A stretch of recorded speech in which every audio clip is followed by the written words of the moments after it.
بسم اللہ الرحمن الرحیم۔ السلام علیکم ورحمۃ اللہ وبرکاتہ۔ میرے عزیز بہن اور بھائیوں، آج ہم آپ کو سکھائیں گے اعتکاف کے فضائل۔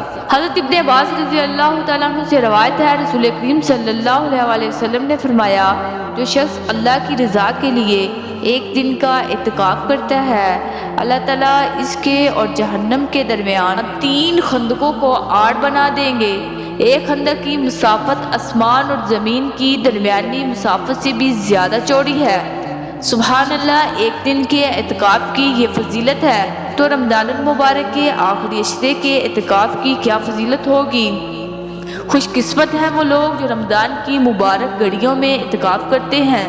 نبی کریم علیہ الصلوۃ والسلام نے فرمایا، جس نے اللہ کی رضا جوئی کی خاطر ایک دن کا بھی اعتکاف کیا، اللہ تعالیٰ اس کے اور دوزخ کے درمیان ایسی 3 خندقیں بنا دیں گے، ہر خندق کا فاصلہ مشرق اور مغرب سے زیادہ ہوگا۔